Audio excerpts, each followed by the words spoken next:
Kalau kita juga. sebagai user kan yang dicari itu kan kenyamanan nih, Pak. Nah, betul. ini kira-kira busnya ini kalau kita masuk itu kita gerah atau sejuk ini? Full AC, Mas. Oke, full AC catat ya. AC, Mas. Jadi teman-teman pelajar kalau misalkan menggunakan Bang Anjar ini enggak dijamin enggak keringetan. Oke. Dijamin enggak keringetan. Pomade masih aman lah ya. Aman tuh. Masih cetar gede. Siapa yang ikut Bang Anjar kalau terlambat enggak dihukum? Oke. Manfaatnya di situ ya. Naik Bang Anjar enak. Kalau enggak mungkin dihukum kalau terlambat seperti itu.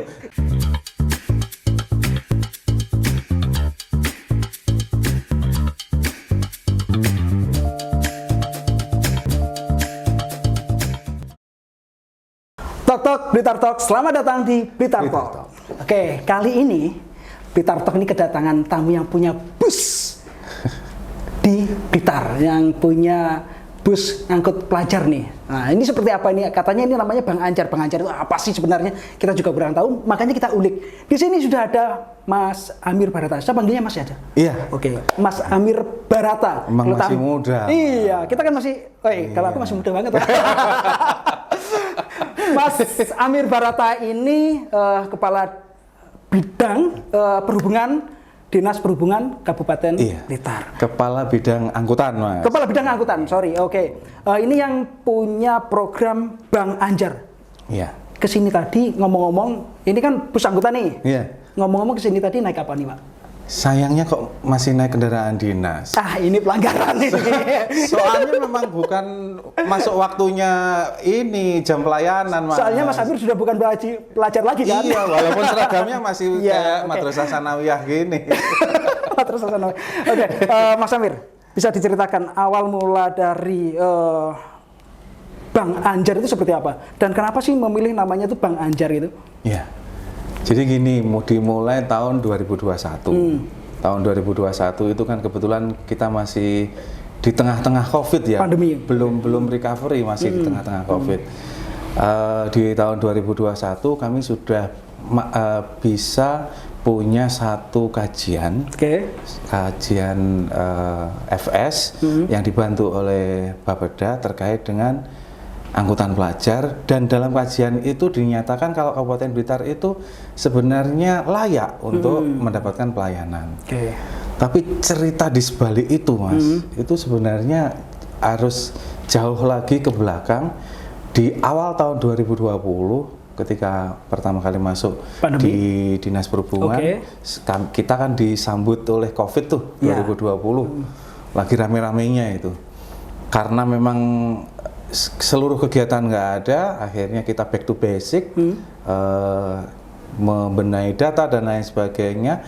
Baru kemudian ketika kita muncul namanya data laka lantas, kecelakaan lalu lintas yang melibatkan pelajar, baik sebagai pelaku maupun sebagai korban.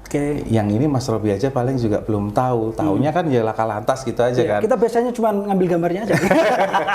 Tapi gini, Mas, bisa juga berdasarkan data ternyata gimana ini? Jadi bisa juga pelajar itu sebagai pelaku, bisa juga dia sebagai korban. Benar. Nah, dan trennya itu dari tahun ke tahun bukannya semakin turun, semakin naik. Ketika kita tarik dari 2020 terus kemudian kita ke 2021, 2020 ini kan waktunya apa? Yang belajar di rumah itu.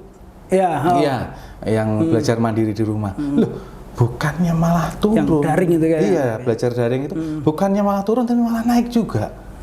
Kita tuh sempat nggak yakin sama data seriesnya itu. Terus kita akhirnya datang ke teman-teman kita tuh di Polres Kabupaten dan Polres Blitar Kota. Karena kan Blitar bagian barat kan ikut di wilayah kepolisian Polres Blitar Kota. Nah, wilayah hukum itu. Nah, itu sana juga mengiyakan. Loh, iya bener ini datanya real.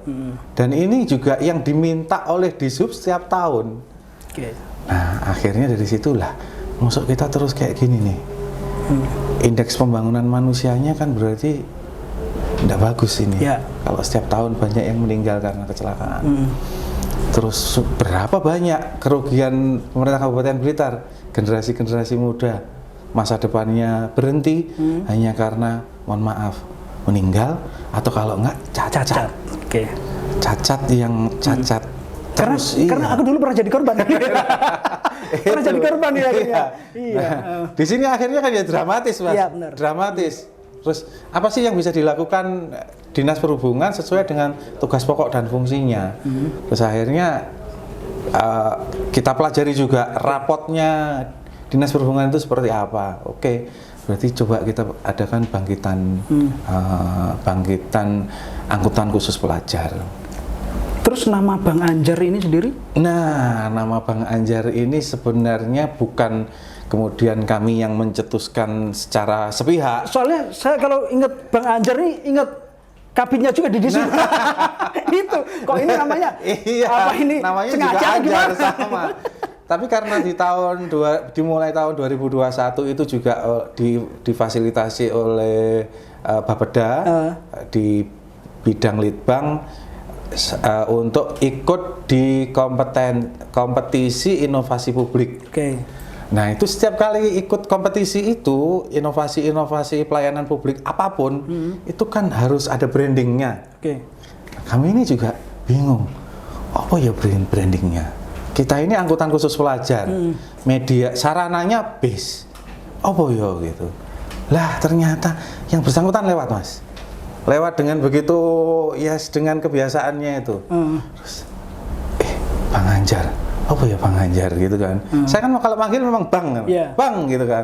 Terus di sebelah ada staf bilang, apa Bang Anjar ya Pak? Dan ya gitu. Ya wes, yuk di ini, apa kepanjangannya gitu. Terus akhirnya ya digaduk-gaduk kan ilmu. Udah ada gaduk lah kalau orang Jawa. Iya. Bus angkutan khusus pelajar Kabupaten Blitar. Oke. Bang Anjar. Bang Anjar. Bus angkutan khusus pelajar Kabupaten Blitar. Ini kan kalau nggak salah kan dulu itu ada berapa bus gitu kan. Habis itu di tahun 2023 ini ada penambahan. Iya. Itu. Iya. Termasuk juga trayeknya. Iya. Belum bisa dikatakan 2.0 memang, tapi ya setidaknya sudah ada peningkatan. Jadi awal kita itu 4 bus dengan melayani 2 trayek. Kemudian 1 trayek itu ternyata ada hambatan, ada kendala. Kemudian kita split menjadi 4 bus melayani 3 trayek. 4 bus melayani 3 trayek. Yang awal itu jadi gimana? Ulingi Kanigoro. Kemudian Kanigoro, seputar Kanigoro, dan 1 kita taruh di Blitar Barat, Udanawu, Wonodadi, Srengat. Nah, itu jalan 1 tahun, animonya luar biasa, Mas. Alhamdulillah, bahkan sampai overload. Namanya load factor itu kan kalau kita kejar keselamatan itu kan ya 100%. Kalau kereta api sampai 150%. Lah kami ini bahkan bisa sampai lebih. Bisa sampai nggak bisa diomongin. Kalau diomongin disemprit sama. Kalau sekarang armadanya sudah capai berapa nih, Pak? Yang dipakai Alhamdulillah di penambahan anggaran tahun 2023 ini kami bisa sampai melayani selain tadi ya itu tambah 8 unit. Iya, tambah 8 unit sehingga total 12. Melayani 8 trayek. Trayek barunya banyak, Mas. Mulai dari yang dulu dilewati Mas Robi itu waktu masih sekolah itu. Ya. Mulai dari perempatan Gawak ke Kademangan karena memang demand-nya tinggi. Terus Gandusari Ulingi, Kanigoro Nglegok, kemudian Srengat Ponggok, Udanawu. Kebetulan kan banyak sekolah-sekolah di sana. Kalau berdasarkan pemetaan di Dinas Perhubungan ini, kebanyakan pelajar itu yang ada di Kabupaten Blitar itu wilayah mana? Sebenarnya seimbang, Mas. Seimbang. Apalagi kalau misalkan SMA kan zonasi kan, SMP juga zonasi kan sekarang ini. Kalau SMP, kami ini kan memang menyasar SMP dan SMA sederajat waktu kita awal peluncuran itu. Tapi ternyata sekarang itu anak-anak SD pun juga ikut. Tapi enggak terlalu banyak. Yang banyak masih SMP dan SMA. Ada kalau SMP berarti ya SMP, MTS dan lain sebagainya. Kalau SMA itu SMA, MA, terus SMK banyak. Di timur juga banyak, di barat juga banyak. Bahkan sekarang ini sudah mulai banyak yang ngomong, teman-teman kita, saudara-saudara kita yang di Panggung-Rejo, Wonotirto itu sudah mulai banyak komen. Ya. Di Instagramnya Persada kemarin juga ada yang komen. Nggak hanya komen, Pak. Sebenarnya, Mas Anjar, sorry ya, tak panggil Pak jadi. Mas Anjar, nggak hanya komen aja. Sebenarnya saya sebagai warga Blitar Selatan ini juga ngiri juga ini. Ini bakong ini, bakong ini kapan? Dong apa misalkan Panggung-Rejo Wates. Nah ini Binangun Wates ini kapan nih? Nah, ini yang ditunggu-tunggu ini. Jadi kalau misalkan warga Blitar Selatan ini harap bersabar ya. Mungkin masih perlu kajian kayaknya. Jadi gini Mas, Bang Anjar ini juga sebenarnya pesan tersurat dan tersirat. Ya. Ketika kami bicara terkait dengan pelayanan yang kami lakukan sesuai dengan tugas pokok dan fungsi, itu kan sebenarnya larinya balik-baliknya ke ujung-ujungnya kan ke konektivitas tuh. Ya. Konektivitas. Ketika kita bicara konektivitas, nanti larinya ke pertumbuhan ekonomi. Pertumbuhan ekonomi berarti nanti yang digandeng di situ perdagangan, pariwisata. Ya. Kita ambil dari yang sisi mungkin paling tidak menghasilkan, dari pendidikan. Dari pendidikan kita coba kita sediakan transportasi umum yang nantinya siapa tahu nih, namanya orang berusaha kan. Siapa tahu nanti bisa dibangkitkan lagi angkutan umum di Kabupaten Blitar itu. Kalau ngelihat, Bang Anjar ini ternyata keren ya, bisa ya gitu lah. Itu jadi ya ini sebagai start juga selain untuk menjawab itu tadi tuh angka kecelakaan yang luar biasa itu. Kalau kita sebagai user kan yang dicari itu kan kenyamanan ya. Nah, betul. Ini kira-kira busnya ini kalau kita masuk itu kita gerah atau sejuk ini? Full AC, Mas. Oke, full AC catat ya. Mas. Jadi teman-teman pelajar kalau misalkan menggunakan Bang Anjar ini dijamin enggak keringetan. Dijamin enggak keringetan. Ya, masih aman lah ya. Aman tuh. Masih cetar badai. Masih aman. Iya. Aman. Satu sebenarnya banyak pertanyaan itu klise Mas sebenarnya, tapi ya ini ya mungkin perlu ditanyakan juga ya, mungkin mereka ada ketakutan dan lain sebagainya. Apakah pelayanan ini gratis? Gratis, 100% gratis. Terus kalau misalkan gratis, ini caranya gimana kan gitu kan? Biasanya menjadi pertanyaan orang tua. Bahkan kalau misalkan pelajar yang sudah SMP, SMA itu kan mereka juga sudah bawa gawe sendiri kan? Nah ini gimana sih caranya kan gitu? Jadi gini, secara umum kita sudah bersosialisasi dengan cara-cara yang kekinian. Dengan sekolah. Talk to talk lah ya. Terus akhirnya nanti sekolah yang menyebarluaskan ke siswa-siswanya. Intinya kalau mau ikut Bang Anjar, satu, rumahnya berada di trayek yang disediakan. Berarti Bapak masih belum ya maaf ya Mas. Maaf untuk warga-warga yang belum belum dilayani, karena ya memang kita inginnya semua dilayani. Tapi nanti kan belum tentu juga kalau semuanya ikut Bang Anjar. Maksudnya bisa jadi nanti ikut program kami selanjutnya. Tapi ketika nanti sudah di jalan-jalan besar, ya akan ditangkap oleh Bang Anjar juga sampai ke sekolah. Jadi yang penting satu itu tadi, dua yang penting pelajar. Pelajar. Jadi pokok asal pakai seragam sekolah, terus menunggu di tempat-tempat yang ini disediakan. Sebenarnya menunggunya juga kami belum punya sih Mas bus stop yang ini ya, yang khusus gitu, yang ada rambu-rambunya enggak, tapi kami lebih ke ini, memanfaatkan fasilitas yang sudah ada. Jadi misalkan nih beberapa rumah, satu RT katakan seperti itu, dan semua di sekolah yang sama, ya sudah di tempat yang disepakati aja. Mungkin di simpang 3 atau simpang 4 yang terdekat dengan rumah, atau bahkan di tempat rumah yang di tengah-tengah lah, misalkan di antara perempatan-perempatan itu, ya sudah gabung di situ aja, terus nanti pasti akan didatangi. Atau ada wacana bahwa nanti ini ada halte bus sekolah nih. Nah, ini dia nih.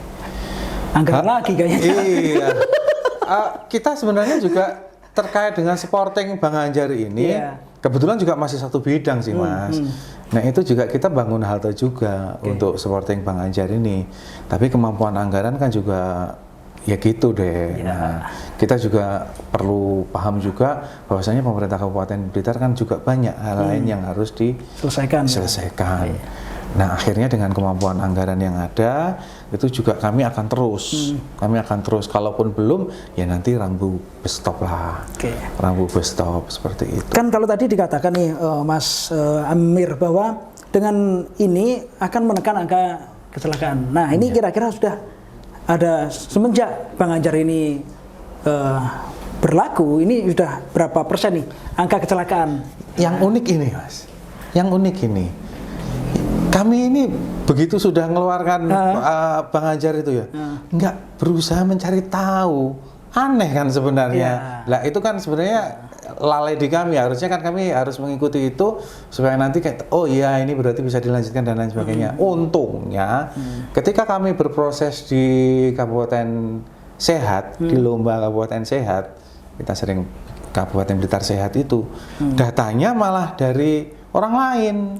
Dari pihak kepolisian. Itu mereka, loh, kita sudah turun 15%. Dari 2022 ke 2023, alhamdulillah 15%. Walaupun itu mungkin perlu dipilah-pilah ya, yang mana yang. Tapi kalau misalkan terkait dengan layanan, ya berarti Bang Anjar sudah lumayan bisa menyumbang secara signifikan turunnya angka kecelakaan. Khususnya pelajar. Iya, 15%. Bus ini kan angkutan yang ininya terbatas, jumlah penumpangnya terbatas. Nah, ini gimana kedepannya ini untuk nggak semuanya pelajar ini bisa terangkut, apalagi ini kalau misalkan saya lihat ini kan satu kali jalan. Satu kali jalan misalkan dari Kademangan, dari Gawang ke Kademangan itu satu kali jalan di pagi hari. Begitupun juga sebaliknya kalau misalkan sore hari dari Kademangan ke satu kali. Nah, ini kan bus itu kisaran sampai 40-an lah kira-kira. Nah, ini gimana teman-teman pelajar ini nanti bisa terfasilitasi semuanya? Nah, gitu. Tak bocori ya, Mas. Nanti kalau tim redaksi sekiranya bahaya di edit ya. Satu kali pelayanan itu bisa sampai 90 yang diangkut, Mas. 90. Nah, ini terus kita data, apakah datanya itu akan terus-terusan seperti itu? Nah, kalau seperti itu berarti bisa jadi nanti satu rute itu dilayani 2 bus. Kenapa kok kemudian dia tidak PP? Waktunya nggak nutut, Mas.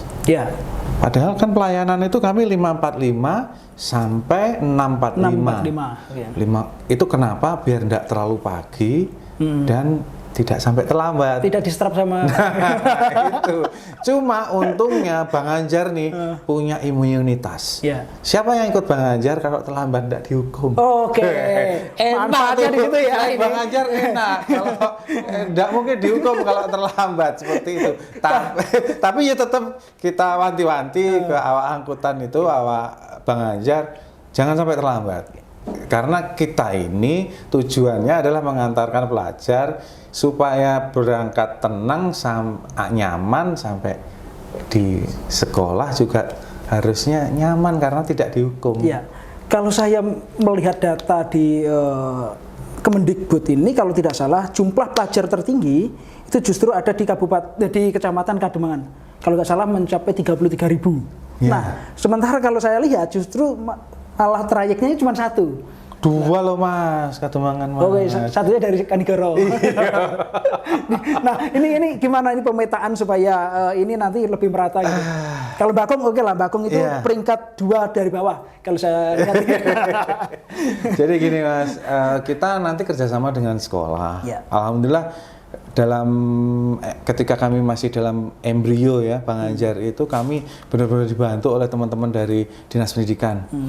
Dinas Pendidikan cabang Dinas Pendidikan Provinsi Jawa Timur wilayah Blitar Raya dan oleh teman-teman kantor Kemenak Kabupaten Blitar. Karena kan yang sekolah-sekolah keagamaan kan ada di bawah kantor Kemenak. Itu ya walaupun sampai hari ini kami masih belum bisa memetakan secara full ya, Mas ya, bangkitan pelajar. Karena kan juga kadang-kadang ketika non sewu ini juga bisa diedit loh ya nanti. Kadang-kadang kan ketika daftar SMP atau SMA yang zonasi itu kan mereka pindah. Ya. Jadi kan kita nggak bisa. Tapi kan ketika berangkat sudah diterima, ketika berangkat tetap dari rumah. Nah, Iya. Seperti teman kita yang di depan ini. Wah, ini pelanggar zonasi. Iya, pelanggar zonasi ini. Nah, itu akhirnya dari situ ya sudah wis, kita jalankan dulu aja. Nanti yang mana yang paling banyak akan kita tambah, tapi tentunya dengan perkuatan data, Mas. Ya. Nggak trial and error karena kita kan bicara soal anggaran yang perlu dipertanggungjawabkan akuntabilitasnya juga berapa banyak ini.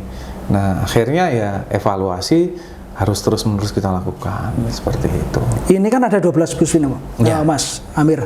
12 bus ini kalau misalkan ya namanya mesin kan, ini tidak bisa selamanya sehat kan gitu.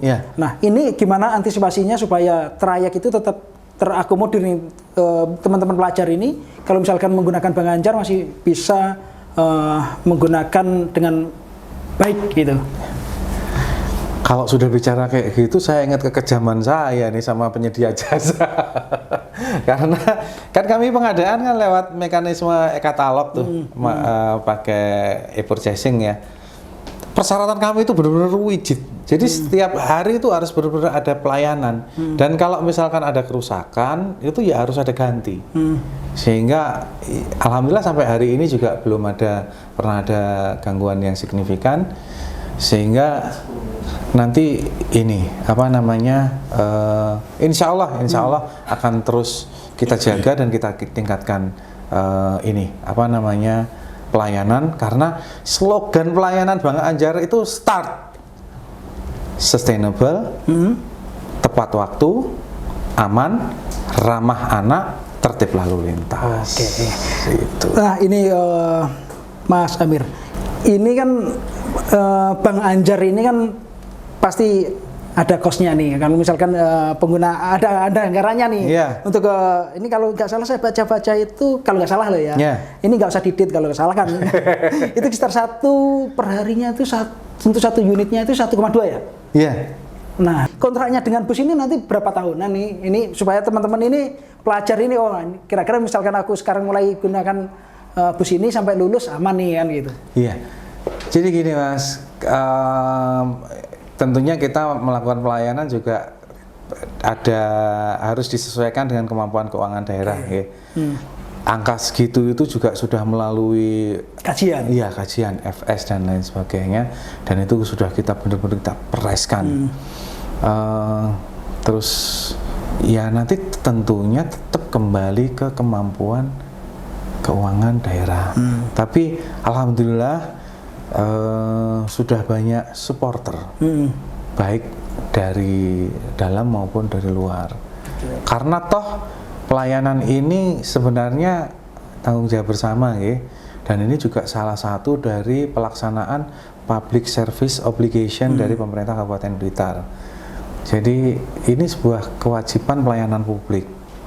Intinya kan kalau misalkan memang secara hukum pelajar yang di bawah umur tidak boleh mengendarai kendaraan bermotor karena belum mempunyai SIM, berarti kan tanggung jawab ada satu di wali murid untuk mengantarkan, dua pemerintah juga. Ini yang mau saya tarik, bahwa sebenarnya kan ada nih undang-undang lalu lintas yang membatasi bahwa pelajar itu di bawah 18 tahun masih belum boleh menggunakan kendaraan bermotor. Nah, atau bahkan mobil juga masih belum inilah. Nah, ini upaya apa dari Dishub Kabupaten Blitar untuk meluncurkan perda sebagai penguat gitu. Sebagai penguat ini untuk pelajar ini nantinya sama-sama menggunakan Bang Anjar kan nih. Sebenarnya perda lalu lintas angkutan jalan sudah ada, Mas. Sudah ada. Dan sebenarnya kalau kita bicara soal sudah namanya undang-undang lalu lintas angkutan jalan itu kan sebenarnya udah rigid ya. Di sana juga sudah ini. Intinya kan penegak hukumnya nanti adalah kepolisian seperti itu. Terus kemudian kami tentunya adalah di bagian di pasal-pasalnya juga insya Allah mungkin nanti bisa dilihat ada penyediaan angkutan umum dan lain sebagainya, itu kan sudah ada tuh ininya. Nah, kenapa terus kemudian menjadi kita sebut disamarkan dengan istilah kekinian PSO, Public Service Obligation, ya karena memang ya ada kewajiban di situ. Oke. Seperti itu ya. Cuma memang tentunya semuanya juga harus kembali ke kearifan lokal, terus sesuai dengan kemampuan keuangan daerah juga, seperti itu. Satu kali lagi Mas Anjar, bahwa ini kayaknya tadi teman-teman pelajar ini masih belum tahu bener gimana sih caranya mendaftar menggunakan fasilitas Bank Anjar ini seperti apa, Mas Iya. Amir? Ada link pendaftarannya ya? Kalau pengen tahu lebih lanjut tentang Bang Anjar, Oke. nanti mungkin bisa minta tolong disebutkan Bisa di dicatat ini captionnya, ya? di Oke. captionnya YouTube nanti juga disebutkan. Ya. Tapi nanti bisa ini apa namanya di Linktree garis miring itu apaan, Mas? Slash. Ya, Linktree/Bang Anjar. Oke. Atau sebenarnya ini gratis kok. Gratis, ikut aja sudah pokoknya. Nanti kalau misalkan butuh di masing-masing pintu bus itu ada QR code yang bisa bisa di scan Oke. untuk tahu lebih lanjut tentang Bang Anjar. Tapi tentunya nanti di caption kan juga ada tuh, Ya. ada ininya, ada link yang bisa disertakan seperti itu. Dipelajari kalau ada yang kurang jelas. Bahkan kami sediakan narahubung sampai 2. Oke, ya. Saya lihat tadi di Narahubungnya sampai Ada 2. Oke. Karena kalau sampai 1, nanti yang rusak HP-nya. Yang rusak HP-nya. Karena Bang Anjar ini selama kurang lebih 2 tahun ternyata sudah memakan korban 1 HP. karena banyaknya ini Karena banyaknya orang yang pertanyaan. WA ataupun orang yang telepon ya. Seperti itu. Oke, Mas Amir, sebenarnya masih pengen ngobrol lebih panjang lagi sih sebenarnya. Cuman dari tadi di depan udah dikasih kode-kode gitu kan. Oh iya. Oh, Jadi tapi sedikit gimana? tambahin sedikit. Ini sekaligus saya sampaikan supaya nanti ada dukungan dari Ya. masyarakat dalam bentuk apapun bagi yang memang belum terlayani oleh Bang Anjar, karena Bang Anjar kan memang di jalur-jalur yang istilahnya jalur-jalur arteri ya. Ya. Untuk kolektor dan lain sebagainya nanti tentunya ke depannya kami mempunyai impian ada angkutan perdesaan tematik. ya. Tematik, jadi kalau pagi melayani pendidikan, perdagangan, pariwisata. Nah, jadi kalau misalkan taruhlah katakan non sewu ya Mas ya, kalau rumahnya pucuk gunung katakan seperti itu. Nah nanti tentunya akan insya Allah kalau misalkan Allah mengizinkan itu ada layanan angkutan perdesaan. Dan tentunya di jam-jam tertentu subsidinya full, Ya. asal ngangkut yang pakai seragam. Nanti entah gimana kita caranya mengolah program itu supaya keseluruhan dilayani. Karena siapa tahu ada calon-calon presiden dari pucuk-pucuk gunung itu. Iya, amin gitu kan. Seperti Ya, itu. amin. Kita nggak akan pernah tahu. Pucuk gunung yang utara atau yang selatan? semuanya. Kalau yang pucuk gunung utara itu, kalau pucuk gunung selatan ini. Ya, Blitar Talk itu tadi perbincangan kita dengan Mas Amir tentang Bang Anjar. Tentunya masih banyak lagi yang perlu kita kupas, tapi akan kita lanjutkan ke episode berikutnya. Terima kasih Mas Amir atas waktunya. Dan sampai ketemu di episode berikutnya. Blitar Talk. Mas, ini boleh diminum? Boleh. Mas.